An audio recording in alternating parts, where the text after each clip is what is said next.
Kanuru Shankarrao PWD federation రాష్ట్ర అధ్యక్షుడిని. ఈరోజు సూటిగా రాష్ట్ర వికలాంగులతో నేను ఒక విషయాన్ని పంచుకోవాలనుకుంటున్నాను. వికలాంగులకు మేలు చేసే పార్టీ ఏది? తెలుగుదేశం పార్టీయా, వైసీపీ పార్టీ? ఈ రెండు భాగాల్లో మనం ఆలోచిస్తే, మొదటగా తెలుగుదేశం పార్టీ రాష్ట్ర విభజన అనంతరం 2014 ఎన్నికల్లో అవ్వాతాతలకు 200 రూపాయల పెన్షన్ ఉండేది. అలాగే వికలాంగులకు 500 రూపాయల పెన్షన్ ఉండేది. అయితే ఆయన వికలాంగులకు ఒక హామీ ఇవ్వడం జరిగింది. 500 ఉన్న పెన్షన్ను 1000 రూపాయలు చేస్తాను అనేసి హామీ ఇవ్వడం జరిగింది. ఆ హామీకి అనుగుణంగా తెలుగుదేశం పార్టీ అధికారంలో ఉన్నప్పుడు నారా చంద్రబాబు నాయుడు గారు 2014లో విజయం సాధించిన తర్వాత వికలాంగుల పెన్షన్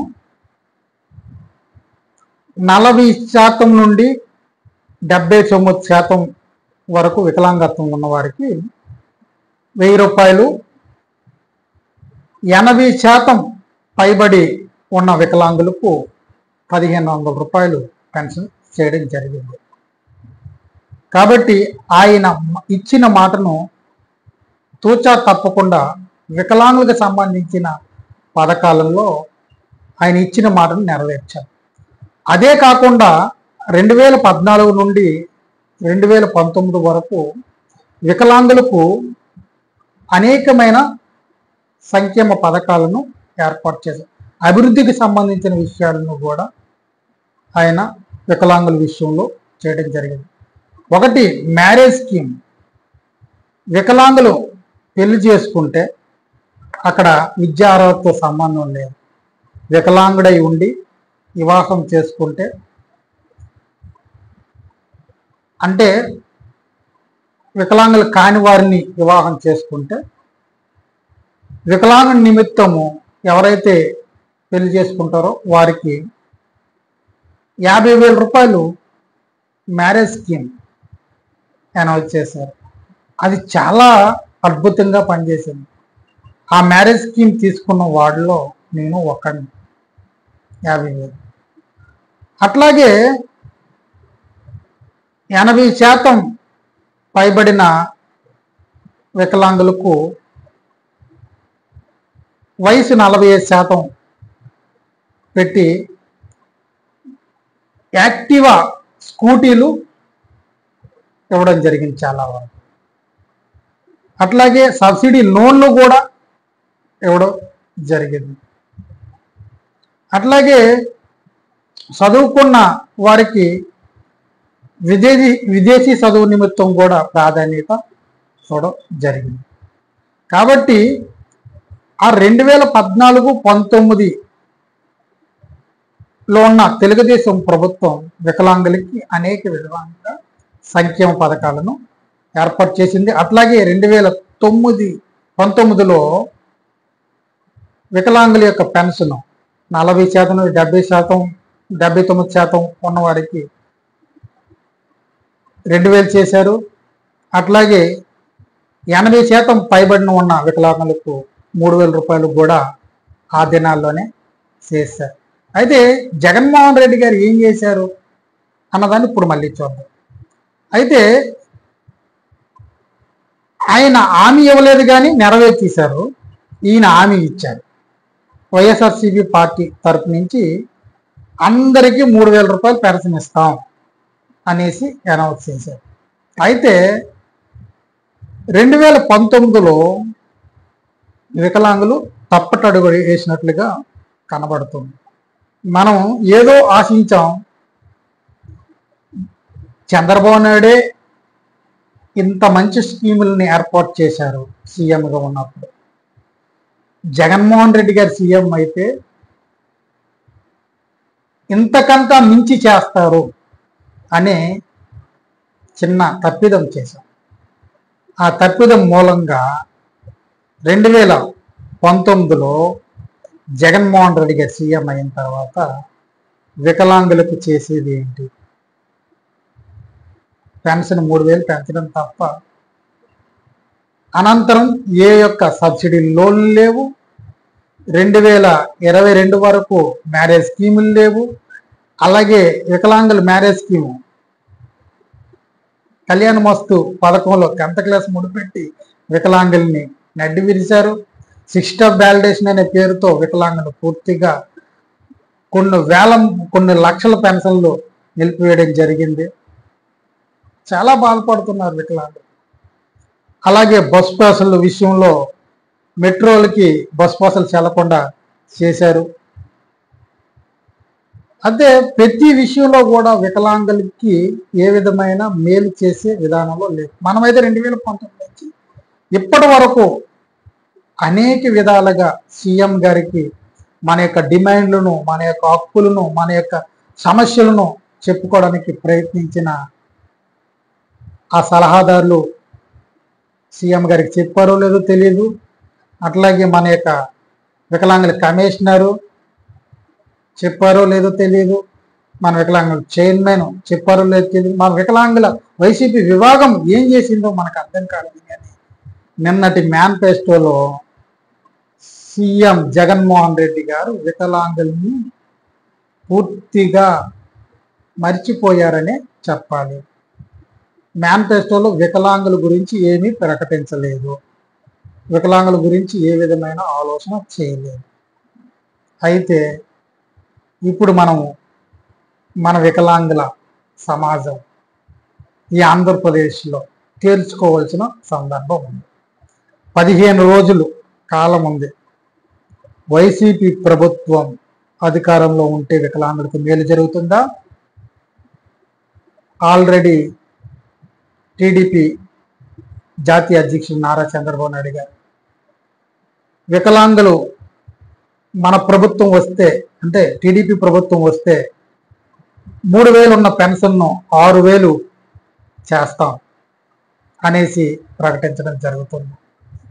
అట్లాగే మన యొక్క సంక్షేమం గురించి కూడా కొన్ని విషయాలు కూడా చెప్పడం జరిగింది. 2 సెంట్లు ఇల్లు ఇచ్చి ఇల్లు కట్టిస్తామని కూడా చెప్పడం జరిగింది. అట్లాగే మనకు కావలసిన కొన్ని సంక్షేమ పథకాల గురించి కూడా ఆయన మాట్లాడడం జరిగింది. వికలాంగులు ఉచిత బస్ పాసు కూడా మేము ఇచ్చే ప్రయత్నాల్లో ఉన్నామని చెప్పడం జరుగుతుంది. అయితే జగన్మోహన్ రెడ్డి గారు వికలాంగులకి ఏ విధమైన సంక్షేమం కూడా వైసీపీ మేనిఫెస్టో పెట్టకపోవడం మనకి చాలా బాధ కలిగించే విషయమే. అయితే ఇప్పుడు మనకి మేలు చేస్తున్న పార్టీకి మనం ఓట్లు వేస్తామా? మేలు చేయను, నేను వికలాంగుల గురించి ఆలోచించను, వికలాంగులు అంటే ఎవరో తెలియదు, ఈ రాష్ట్రంలో వికలాంగులకి సంబంధం లేదు అని చెప్పే వైసీపీ ప్రభుత్వానికి మనం సపోర్ట్ చేస్తామా అన్నది మనం ఆలోచిస్తే, నేనైతే మీ అందరికీ ఒకటే పిలుపునిస్తున్నా, వైసీపీ పార్టీని గద్దె దింపవలసిన కాలం వచ్చింది.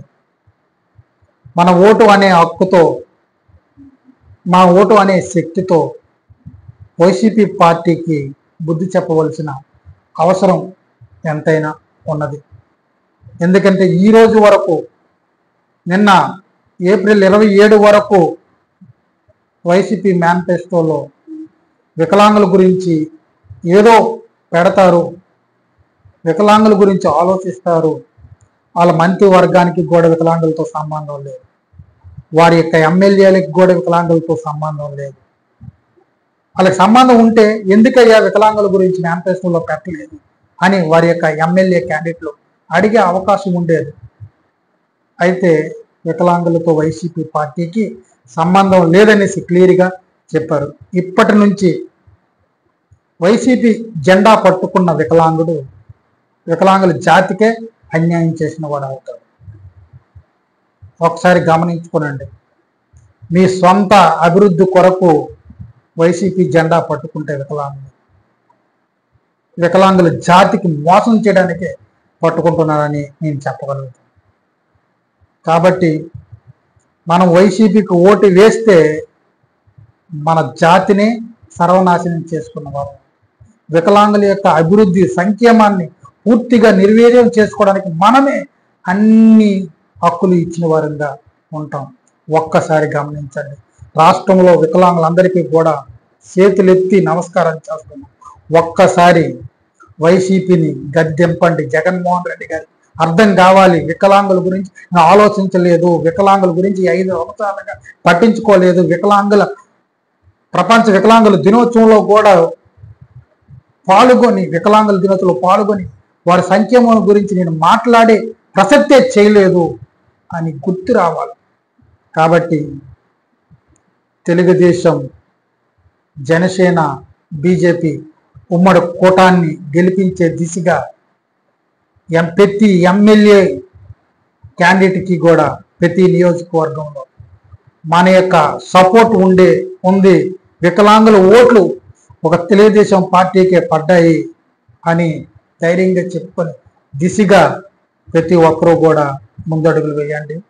కాబట్టి చంద్రబాబు నాయుడు గారు మేలు చేస్తానని వికలాంగులకు చెప్పారు. కాబట్టి ఒకసారి ఆయన మాటను గౌరవించి మరొకసారి తెలుగుదేశం పార్టీని అధికారంలో తీసుకుని వచ్చే దిశగా రాష్ట్రంలో ఉన్న వికలాంగులందరూ కూడా Telugu Desam party, Janasena party, BJP ఉమ్మడి కూటమి ఎమ్మెల్యే అభ్యర్థులందరికీ కూడా ఓటు వేసి గెలిపించాలని నేను మనస్ఫూర్తిగా పిలుపునిస్తున్నాను. కాబట్టి ఎంపీలకైతే మీ నచ్చిన వాళ్ళకి వేసుకోండి, నేను దాన్ని పెద్దగా తీసుకొని. కానీ ఇక్కడ జగన్మోహన్ రెడ్డి గారు గద్దె దిగాలి, ఇదే లక్ష్యం. వికలాంగులు ఈ రోజు నుంచి ఒకే లక్ష్యంతో పనిచేయాలి. జగన్మోహన్ రెడ్డి గారిని, వైసీపీ పార్టీని, వైసీపీ ఎమ్మెల్యేలను వికలాంగులు ఓట్లు వేయకపోవడం వలన మనం ఓడిపోయాము అనే ఒక అవగాహనకి వచ్చే విధానంలో మన యొక్క సత్తాను చూపించవలసిన అవసరం ఉంటుంది. రాష్ట్రంలో ఉన్న వికలాంగులందరూ కూడా, వికలాంగుల యొక్క తల్లిదండ్రులు అందరూ కూడా ఈ వీడియోను చూసినప్పుడు వైసీపీని వ్యతిరేకించే దిశగా ప్రతి ఒక్కరూ కూడా మాట్లాడాలి, ఓటు వేయాలి. తెలుగుదేశం పార్టీని గెలిపించండి. మనకి 6,000 రూపాయలు చంద్రబాబు నాయుడు గారి పెన్షన్ ఇస్తానని చెప్పారు, ఇస్తారు. ఎందుకంటే 2014లో 500 రూపాయలు ఉన్న పెన్షన్ 1000 రూపాయలు చేస్తానన్నారు, చేశారు. 1500 చేశారు. మనకి 80% పైబడిన వికలాంగులందరికీ కూడా 1500 రూపాయలు పెన్షన్ చేశారు. మనం అడగకపోయినా 2019లో 3000 రూపాయలు పెన్షన్ చేశారు. అనేకమైన సంక్షేమాన్ని ఏర్పాటు చేసి మనల్ని ముందుకు నడిపించారు. ఈసారి కూడా మనం తప్పుటడుగు వేయకూడదు. జగన్మోహన్ రెడ్డి గారు, వైసీపీ పార్టీ చేసే మోసాలకి వికలాంగులు బలి కాకూడదనేసి నేను ఒక వీడియోని చేస్తున్నాను. కాబట్టి దయించి నేను ఒక పార్టీకి సంబంధించిన వ్యక్తిగా నన్ను కలపకండి. ఎందుకంటే వికలాంగుల జాతి మేలే, వికలాంగుల జాతి అభివృద్ధి, వికలాంగుల యొక్క సంక్షేమమే నా ముఖ్యం. రేపొద్దున తెలుగుదేశం పార్టీ కూడా అన్యాయం చేయడానికి ముందడుగులు వేస్తే నేను అప్పుడు కూడా ధైర్యంగా పోరాడడానికి మన వికలాంగుల తరపు నుంచి ముందుకెళ్ళే పరిస్థితి ఏర్పాటు చేసుకుంటాం. కాబట్టి మనకి ఆయన సంక్షేమం చేస్తానన్నారు, చేయకపోతే 6 నెలల్లో మళ్ళీ ఉద్యమాల్లోనికి వెళ్ళి మనకి మాట ఇచ్చిన డిమాండ్ని తప్పనిసరిగా నెరవేర్చుకునే దిశగా ముందడుగులు వేస్తాం. కానీ ఇప్పుడు మాత్రం మనం వైసీపీ ప్రభుత్వాన్ని గెలిపిస్తే ఈ 5 సంవత్సరాలు ఎలాగైతే మనం నల్లగొట్టబడ్డామో, తొక్కబడ్డామో, మన యొక్క సంక్షేమం గురించి, అభివృద్ధి గురించి పట్టించుకోకుండా మనకు మనమే చేసుకున్నాము. రాబోయే 5 సంవత్సరాలు కూడా గెలిపిస్తే అదే పరిస్థితి. మనం పోరాడమే తప్ప, మన వినతి పత్రాలు ఇవ్వడమే తప్ప మన యొక్క అభివృద్ధి, సంక్షేమం మనకేమీ జరగదు. కాబట్టి ఇది దృష్టిలో ఉంచుకొని ప్రతి ఒక్క రాష్ట్రంలో ఉన్న వికలాంగుడు కూడా టీడీపీ, బీజేపీ, జనసేన ఉమ్మడి కూటమి అభ్యర్థుల్ని గెలిపించి మన డిమాండ్లను నెరవేర్చుకునే దిశగా ముందుకెళ్దాం. కాబట్టి నేను మరొకసారి చెప్తున్నా, నన్ను పార్టీకి అంటగట్టకండి. మన యొక్క అభివృద్ధి లక్ష్యం, దివ్యాంగుల యొక్క అభివృద్ధి లక్ష్యంగా నేను పనిచేస్తున్నాను. కాబట్టి దాన్ని అనుగుణంగా చేసుకుని నేను మాట్లాడుతున్నాను. కాబట్టి ప్రతి రాష్ట్రంలో ఉన్న దివ్యాంగులు కూడా నా పిలుపును మన్నించి మీ తల్లిదండ్రులకు చెప్పండి, మీ కుటుంబ సభ్యులకు చెప్పండి, మీ బంధువులకు చెప్పండి, మీ యొక్క స్నేహితులకు చెప్పండి. మాకు 6,000 రూపాయల పెన్షన్ చంద్రబాబు నాయుడు గారు అనౌన్స్ చేశారు. రేపు ఆ పార్టీ గెలవబోతుంది, మేము ఓటేస్తాం, గెలిపిస్తాం, తెలుగుదేశం పార్టీని అధికారంలోకి తీసుకొని వస్తాం. మీరు కూడా మాకు సహకరించండి. నా తల్లిదండ్రులు అయి ఉన్నారు, వైసీపీని నమ్మకండి. మా వికలాంగుల భవిష్యత్తు నాశనం చేశారు. నా స్నేహితులారా, వైసీపీకి వికలాంగుల ఓట్లు, నేను వికలాంగుడినై ఉన్నాను, నాకు స్నేహితులుగా మీరున్నారు, నా అభివృద్ధిని ఆకాంక్షించండి. కాబట్టి నా అభివృద్ధికి సంబంధించిన విషయాలపై మీరు మనసు పెట్టి ఒక్కసారి once more TDP, once more CBN, once more Telugu Desam party, ఒక్కసారి తెలుగుదేశం పార్టీని ఆంధ్రప్రదేశ్లో అధికారంలో తెచ్చుకుందాం అని ప్రతి ఒక్కరికి తెలియజేయండి. అప్పుడు మాత్రమే మనం మన యొక్క భవిష్యత్తుని ఒక నూతన విధానంలో నిర్మించుకోవడానికి అవకాశం ఉంటుంది. కాబట్టి వైసీపీ డౌన్ డౌన్, వైసీపీకి వికలాంగుల ఓటు పడకూడదు, వికలాంగుల కుటుంబం ఓటు పడకూడదు, వికలాంగుల యొక్క స్నేహితుల ఓటు పడకూడదు. మొత్తం మన యొక్క, నేనైతే చెప్తున్నాను, వికలాంగుల ఓట్ బ్యాంక్ 30 లక్షలు అన్నాను, 50 లక్షలు పైబడిన ఓట్ బ్యాంకు ప్రతి నియోజకవర్గంలో సుమారు 20,000 ఓట్లు వైసీపీని వ్యతిరేకిస్తూ వేయబోతున్నాయనేసి జగన్మోహన్ రెడ్డి గారికి, వైసీపీ ఎమ్మెల్యేలకి, కార్యకర్తలకి తెలియాలి. కాబట్టి ప్రతి ఒక్కరూ కూడా దీన్ని దృష్టిలో ఉంచుకొని వికలాంగులందరూ కూడా ఉద్యమించి మన ఓటు టీడీపీ, జనసేన, బీజేపీకే, ఎమ్మెల్యే అభ్యర్థులకే పడాలి. మనం అభివృద్ధిని ఆకాంక్షించేవారు, మనం సంక్షేమమును ఆకాంక్షించే, వికలాంగుల యొక్క మేలును కోరుకునేవారు అని నిరూపించుకునే దిశగా వికలాంగులందరూ కూడా ఒక తాటిపైకి రండి, ఒక ఆలోచన కలిగి రండి. టీడీపీని గెలిపించడానికి ముందడుగులు వేయండి. వైసీపీని మాత్రం ఆంధ్రప్రదేశ్ రాష్ట్రంలో అధికారంలో రానియకూడదు. ఇదే ప్రధాన లక్ష్యం.